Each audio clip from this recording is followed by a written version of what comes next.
Deepavali festival of lights అంటే crackers కాల్చేద్దానని ఉద్దేశం. Hello, నేను అలా అనలేదు. కాల్చచ్చు, పేల్చచ్చు, తగలబెట్టేయచ్చు, నో ప్రాబ్లం.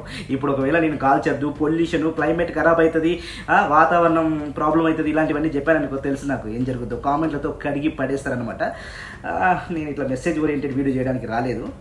నాకు ఒక డౌట్ భయ్యా, అంటే ఇప్పుడు అంటారు కదా మన పండుగలప్పుడే గుర్తొస్తుందా నీకు, మిగతా పండుగలప్పుడు గుర్తు రాదా అని చెప్పేసి.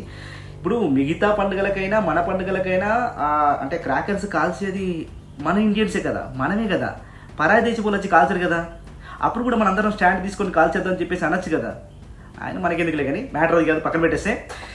సోషల్ మీడియాలో ఒక వీడియో వైరల్ అవుతుంది. ఇంతకీ వీడియో ఏంటి అంటే, అమెరికాలో ఉన్న మన భారతీయులు వచ్చేసి అక్కడ దీపావళి సెలబ్రేషన్స్ చేసుకున్నారు. వావ్, మంచిదే కదా, మంచిదే. అక్కడ గవర్నమెంట్ కూడా కొన్ని పర్మిషన్స్ ఇచ్చింది, క్రాకర్స్ కాల్చుకోవచ్చు అని చెప్పేసి. కొన్ని ఏరియాలో రిస్ట్రిక్టెడ్ ఏరియాస్లో కాల్చేద్దని అండ్ కొన్ని క్రాకర్స్ కాల్చేద్దని చెప్పేసి రూల్స్ కండిషన్స్ పెట్టింది. మరి ఫాలో అవ్వాలి కదా. మనం ఫాలో అవుతామా? తెలుసు కదా మన గురించి. కొంచెం సంధిస్తే దూసుకెళ్ళిపోతాం, దూరేస్తాం అనమాట. ఇటు రమ్మంటే ఇల్లంతా నాదే అనే బాపతి కాలం మనం. ఎక్కడైతే ఏ క్రాకర్ అయితే కాల్చొద్దు అని చెప్పేసి రూలు కండిషన్ ఉందో అదే క్రాకర్స్ కాల్చారంట. స్కై షాట్ ఉంటాయి కదా, ఆ స్కై షాట్ అక్కడ కాల్చొద్దంట, బట్ కాల్చారంట.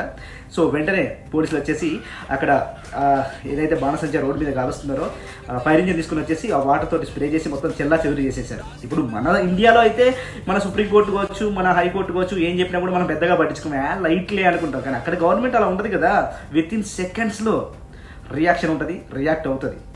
సో మొత్తానికైతే అలా చెల్లా చెదురు చేసేసిన తర్వాత ఆ వీడియో సోషల్ మీడియాలో వైరల్ అవుతుంటే రకరకాలుగా కామెంట్స్ వస్తున్నాయి. ఏమంటున్నారంటే మన భారతదేశం, మన భారతీయుల పరువు తీస్తున్నారు మీరు అని చెప్పేసి ఇట్లా కామెంట్స్ చేస్తున్నారు. సరే మరి, అవును అంటే దీపావళి అంటే క్రాకర్స్ కాల్చాల్సిందేనా? వాళ్ళు మళ్ళీ ఎందుకులే. సరే ఓకే, ఇంతకీ ఈ వీడియో మీద మీ ఒపీనియన్ ఏంటో కామెంట్ చేయండి.